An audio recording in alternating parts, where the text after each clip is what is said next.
So with that, I want to welcome Chris DeLory from the Brevard Zoo. He's the education director. And normally he brings his beetles and some of his comparative skulls, but I think he's going to talk to us tonight about some things where there's really no modern day comparisons. So, good, Chris DeLory. And we got you working good on the screen. Good evening, guys. Like Mike said, I'm Chris DeLory. I'm the Director of Education at the Brevard Zoo, which is, in my opinion, the greatest zoo in America, but just my opinion. We're going to talk tonight about dinosaurs, one of my favorite topics, a little older than a lot of the stuff we find here.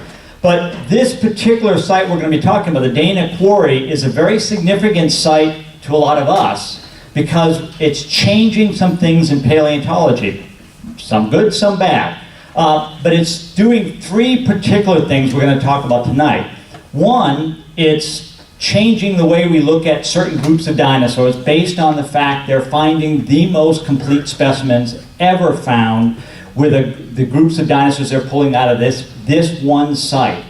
That's the first thing. The second thing it's doing, it's changing a little bit about the way we learn about dinosaurs. Traditional ways of dinosaur paleontology often is done a very slow process. You just have a little too much feedback? Okay. I'll talk quieter. Okay. The way we learn about dinosaurs is very specific. You know, scientists publish papers. They take a very long period of time often. It's slowly then disseminated out to the general public. It's lowered down to different levels where they put it out. It shows up in books. A lot of times discoveries that show up in a brand new discovery, well, it was something that was published 25 years ago, but it's finally in the layman's book 25 years later.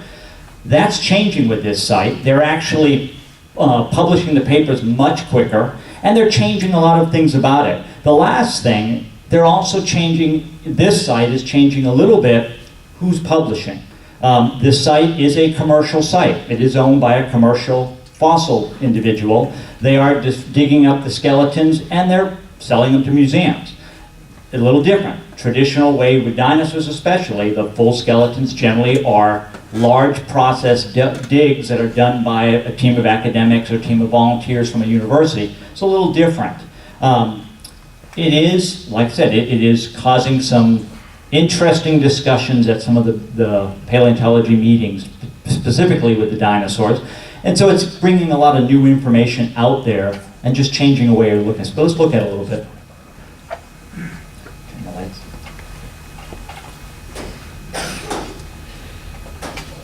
There we go. See it? The first one there? Okay. Oh. The location. The Dana Quarry is right outside of a town called Ten Sleeps, Wyoming. It's a very, very small town. It's the sign on the outside of the town says 368 residents, and very clearly it says 2 saloons that are never empty, and it's true. It is in one of the flatter areas of Wyoming. It's a very warm area. The locality is on a private ranch, a very large private ranch, but the entire site that's being the Dana Quarry site is right now about maybe 200 yards across. It's basically 2 football fields, but when you stand in the middle of those 2 football fields, this summer, we had 11 skeletons sitting on the surface within those 200 yards, and they're complete. And so and each one's being worked at a different layer and in a different stage of being developed. The other unique thing about the site, obviously, most dinosaur sites are pretty much off the beaten path. Getting out to them with equipment is very, very difficult. This particular site, because it's on a ranch, they bring heavy equipment easily, and it's ranch equipment. Henry and Raymond, the owners of this particular locality, can actually borrow equipment directly from the ranch. So when they want to drop down another layer, it's not done by hand, which most sites are done out there. It's done with the heavy equipment. It allows them to really get down very quickly and to actually get to the actual skeletons much faster than most sites we've worked out there.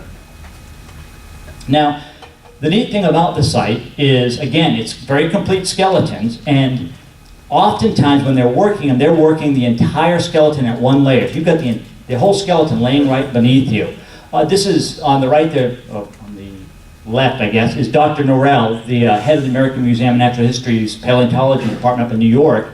I was out there the summer before last, when he came out for the first time to the site. And I've read every one of his books, got most of them signed at some point. Very intelligent individual, and generally when you see him speak, he's very reserved. It was like watching a little kid out there. He was just blown away seeing the bones. The first thing he did when we were looking at a big skeleton of a dinosaur they named Twinkie, based on the fact they literally found it underneath the Twinkie. One of them had sat to was eating and started pulling back the Twinkie, and there was bone, and discovered a whole brand new skeleton. But Dr. Norell had a chance to see it. The tail vertebrae in that particular specimen were completely articulated. They were on the animal, and the neural spines on it were crisscrossed. Most skeletons, because those bones aren't associated, they're usually scattered around the tail, stand them straight up down the back of it. So the first thing, literally, he gets out of the vehicle and he goes, "Oh man, we're all wrong." And he started taking drawings and photographs based on the fact that the skeleton was just right there laid out. It literally looked like somebody had laid it down in the ground in front of us there. And that's actually some of the tail vertebrae, right, or some of the vertebrae. I actually don't think there's a tail, but kind of hard to see. But right down here is the row of vertebrae. But all around where I'm sitting there, this is the entire skeleton. As we see some of the later pictures, you'll see the skeletons literally are complete. With sauropod dinosaurs, most skeletons you see on displays in museums, if they're lucky, they have 40 to 50% of the skeleton. And then they had to fabricate the rest of them. The Diplodocus, that is the Carnegie Diplodocus, which is on display up there in Pittsburgh, that particular skeleton was only 27% complete. And they were ecstatic. This particular skeleton right here that they pulled out last summer, they believe is now 96% complete. So almost the entire skeleton was sitting there. The other great thing about these skeletons is that they're not finding an individual, they're finding dozens of that particular species at different ages in the quarry, and it really allows a lot more information than we've ever had before. Again, just some of the bones we're seeing, I think that's one of the sauropod claws.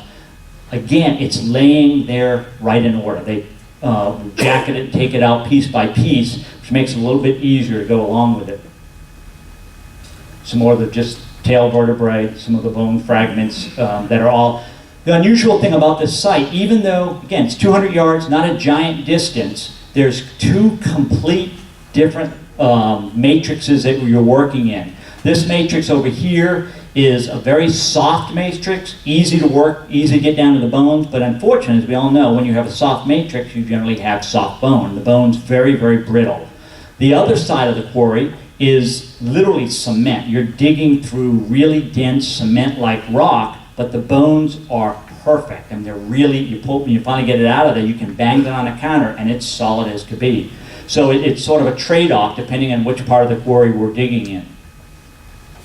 Again, some of the long bones that are just laying there as we're getting down to those layers. This gentleman, Kirby here, is a museum director from Sweden, who is actually, one of the skeletons they're working is going back to his museum. And because, again, they have so many complete skeletons, he brought his own team of students over with him, and they spent the entire summer, last summer, digging up the entire skeleton. Great thing about that, this was from this summer's dig. When I left, he had 2 days left. They had got the entire skeleton. They were missing a skull. He was really disappointed. The day after I left, they were pulling up the bones he's sitting by, and the skull was right there beneath it. As they pulled up the plaster jacket, they realized it was sitting right underneath where they have. So they've got the entire skeleton on it. Okay. Another one, which is, it's kind of hard to see, but what you're looking at is the back of a sauropod skull. Lower jaws, back of the skull right here. This, they believe, is going to turn out to be the largest sauropod skull ever found. As they were digging through the block, it's an enormous, enormous skull.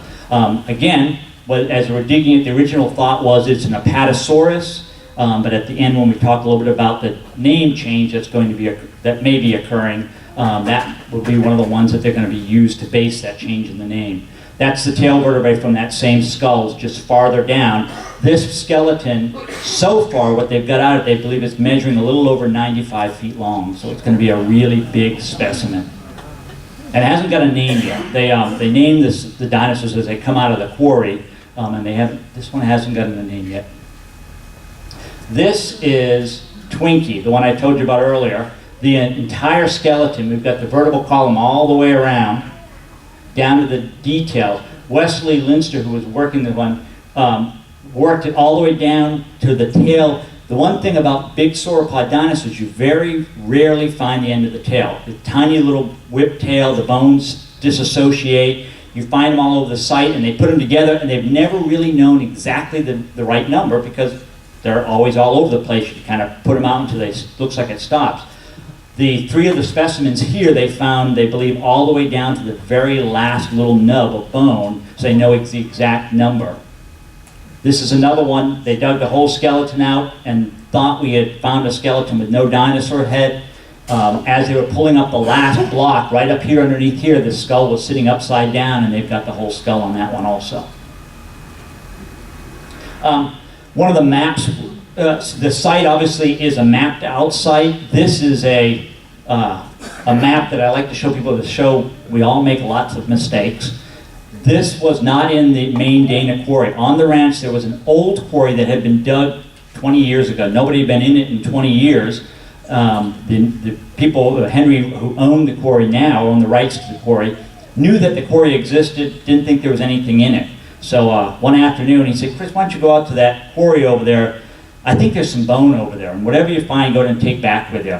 And I spent a couple of hours. There was a lot of old tires and rubber or plastic sheeting sticking out of the ground, and didn't really see anything. Did a little surface hunting and pretty much gave up and left. And about a week later, Henry calls and said, Chris, you should have pulled the plastic back. I've come to find out 20 years ago, the last guy digging this site had got to this layer with all this bone, then ran out of time, covered everything up with plastic sheet and old tires, threw some dirt on it, walking all over this whole pile of bone and didn't pick up a single one of them. Unfortunately, now that they had opened the quarry, this summer went back, it was too late because they were now had all mapped out. And that could have all been in my house, but instead it's someplace else. The other thing about this site, again, because we have access with heavy-duty equipment, we can obviously bring out really big blocks. There's been a few quarries, dinosaur sites I've worked years and years back at National Monument, and when you've got a big block, because you were out in the middle of nowhere, the only way to get it out was to literally airlift it with a helicopter, and it's expensive and it's time-consuming. This one, they can bring the heavy equipment right down to the site and pull out massive blocks. The other great thing about doing that is we don't have to worry about losing any bits of bone. To save weight, to save room, oftentimes on the big sites, they'll cut back the matrix as much as possible to make your block as light as possible, and they lose a lot of the small fragments. This stuff is because they take a much bigger block, we generally find a lot more of the small bones that we usually don't have with the big skeletons. Then loading it up there. The young guy in the back there, Wesley, is a very interesting individual. He's been commercially hunting dinosaur bones since he's been 4 years old.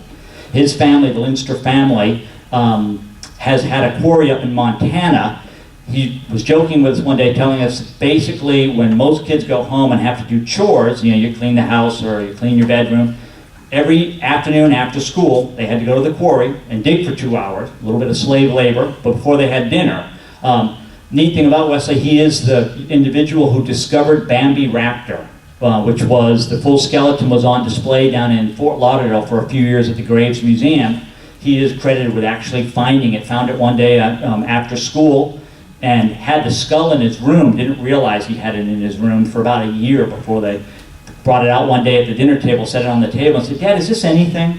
And to come to find out, it's probably one of the most, at that time, one of the most scientifically significant finds was the full skeleton of Bambi Raptor that Wesley found. But that's him pulling out another one of the big blocks.